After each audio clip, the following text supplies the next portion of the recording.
సామాజిక న్యాయ JAC chairman professor Prabhanjan Yadav ఆధ్వర్యంలో జరిగిన బీసీ మహానీయుల జాతరలో పాల్గొన్న తెలంగాణ రాష్ట్ర జై-బీసీ ఐక్యవేదిక అధ్యక్షులు బేరి రామచంద్ర యాదవ్ బీపీ మండల్ వారోత్సవంలో బీపీ మండల్ జయంతి ఉత్సవాలు భాగంగా తేదీ 25/8/2024 ఈరోజు ప్రొఫెసర్ ప్రభంజన్ యాదవ్ ఆధ్వర్యంలో రవీంద్ర భారతి ఫంక్షన్ హాల్లో బీసీ మహనీయుల జాతర ఉత్సవం సమావేశం జరిగింది. ఈ సమావేశంలో తెలంగాణ రాష్ట్ర జై-బీసీ అధ్యక్షులు బేరి రామచంద్ర యాదవ్, జాజుల శ్రీనివాస్ గౌడ్, బీసీ అధ్యక్షులు సూర్యప్రకాష్, రత్నమాల, బహుజన సిద్ధాంతకర్త, ప్రస్తుత పాటల వీరుడు రమేష్ అద్భుతంగా పాటలు పాడే మహబూబ్ నగర్ ప్రసాద్, పెద్దలు ఎందరూ పాల్గొని బహుజన జాతరను మరియు సమావేశాన్ని ఆటపాటలతో మాటల ద్వారా ధూమ్ధామ్గా సాగించారు. స్వాగత ఉపన్యాసంలో ప్రొఫెసర్ ప్రభంజన్ యాదవ్ మాట్లాడుతూ ప్రస్తుత పరిస్థితుల్లో బీసీలకు రాజ్యాధికారం అత్యవసరం, ముఖ్యంగా ఎస్సీ, ఎస్టీ, బీసీ, మైనార్టీ అందరినీ కలుపుకొని మన ఓటు మనకే అనే నినాదంతో అగ్రవర్ణాల మెడలు వంచి అధికారం సాధించాలని పిలుపునిచ్చారు.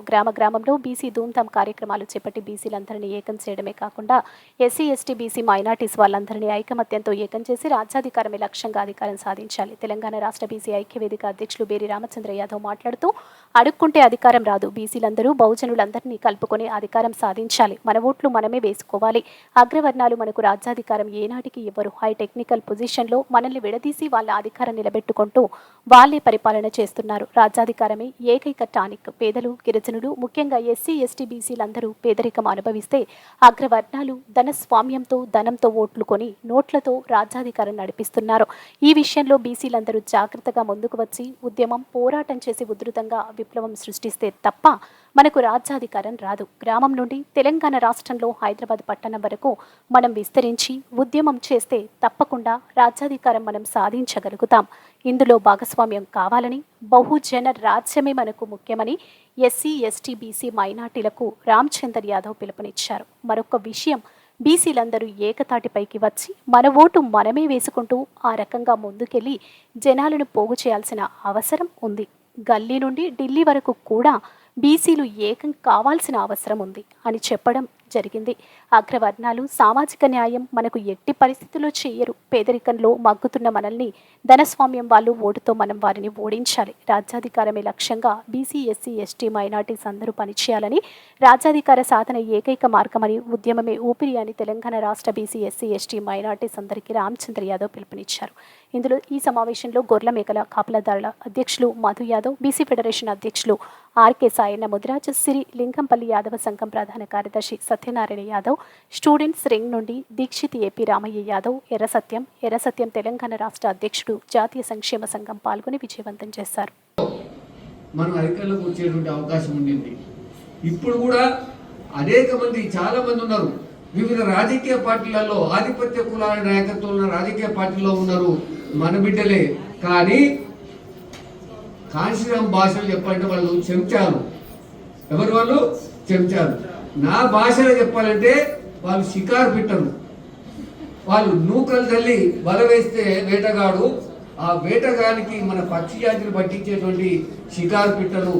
వాళ్ళందరూ కూడా మనం విజ్ఞప్తి చేస్తున్నాం, మీరు ఆ రాజకీయ బానిసత్వం నుంచి బయటపడి బయటకు వచ్చి స్వతంత్రంగా రాజకీయ పార్టీ నిర్మాణం చేస్తారా? చేయండి.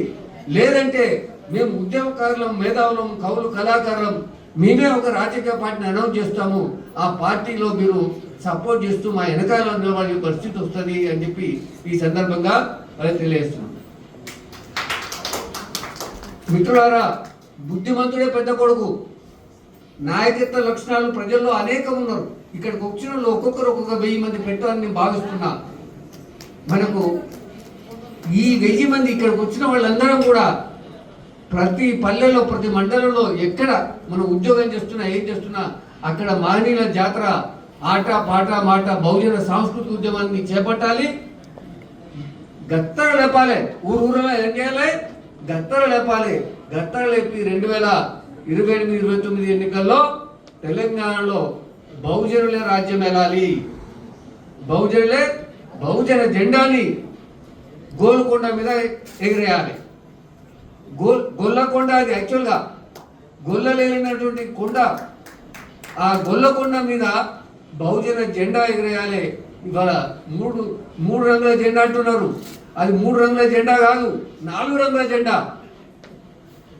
పింగిల్ వెంకయ్య అని ఒక విజయవాడ చెందిన బాపనైనా 3 రంగులతో జెండా తయారు చేస్తే బాబాసాహెబ్ అంబేద్కర్ ఇది సరికాదు 3 రంగులతోటి దీంట్లో అశోక ధర్మచక్రం ఉండాలని అశోక ధర్మచక్రం నీలి రంగులో ఉంటుంది. ఎన్ని రంగులు ఉన్నాయి? 4 రంగులు. కనుక నేను ప్లానింగ్ కమిషన్ ఆఫ్ ఇండియా ఢిల్లీలో పనిచేస్తున్నప్పుడు ఒక 6 ఏళ్ళ అమ్మాయి రైట్ టు ఇన్ఫర్మేషన్ యాక్ట్ కింద ఒక క్వశ్చన్ అడిగింది. నేషనల్ ఫ్లాగ్ని ట్రై కలర్ అని ఎందుకంటారు, దాంట్లో బ్లూ కలర్ కూడా ఉంది కదా, మీకు ఏమన్నా సమాధానం, మీకు ఏమైనా బుద్ధి ఉన్నదా, దీనికి సమాధానం చెప్పండి అని చెప్పి అమ్మాయి information right to information act కింద అడిగింది. మిత్రులారా గమనించండి, ఇక నుంచి అది త్రివర్ణ పతాకం కాదు, అది చాతుర్వర్ణ పతాకము. 4 రంగులు ఉన్నాయి అని మనం స్టార్ట్ చెప్పాల్సిన అవసరం ఉన్నది. మిత్రులారా, ఇవాళ మనం ఇక్కడ హైదరాబాద్లో స్టార్ట్ చేసినాము. ఈ ఉద్యమం 2028-29లో బహుజనులకు, బీసీలకి, ఎస్సీ ఎస్టీ మైనారిటీలకి నాయకత్వంతో బహుజన రాజ్యాధికారం వచ్చేంతవరకు నిర్విరామంగా కృషి చేద్దాం. మనం తెలంగాణ ఉద్యమంలో ధూమ్ధాం ఎట్లా చేసినామో దీన్ని కూడా అట్లా నిర్వహించుకొని మన జాతి అంతా కూడా నిరక్షరాస్యత, ఎక్కువ మంది చదువుకోలేదు కనుక ఆట పాట మాటకే వాళ్ళు ప్రిఫర్ చేస్తారు కనుక మనం అందరం అది చేద్దాము. ఇక్కడ చాలా మంది ఉద్యమకారులు నాయకులు వచ్చారు. పోకల కిరణ్ మాదిగా తమ్ముడు వచ్చాడు. ఇక్కడ డాష్ ఖాళీ కాగానే ఒక్కొక్కరు వేదిక మీద రావాల్సిందిగా కోరుతున్నా. అలాగే కాజీపేట వరంగల్ నుంచి మన వీరస్వామి యాదవ్ అన్న సీనియర్ నాయకుడు ఆయన వచ్చారు. నాకు కొంచెం చూపు ఈ లైట్లో కనబడతలేదు. ఇంకా చాలా మంది ఇక్కడ కూర్చున్నారు. రోజా నేతన చెల్లె రోజా నేత వచ్చింది. ఇంకా చాలా మంది వచ్చారు. దయచేసి నాకు అంటే సరిగా చూపు కనబడతలేదు లైట్లకి ఎలుకి. ఆ తర్వాత వరంగల్ కళాకారుడు వచ్చి కులాల గురించి పాట పాడతా అని చెప్పేసి అన్నాడు. ఆ సోదరుడు కూడా పాడతాడు. ఇప్పుడు పాడే ముందు మన అన్న కర్నూలు నుంచి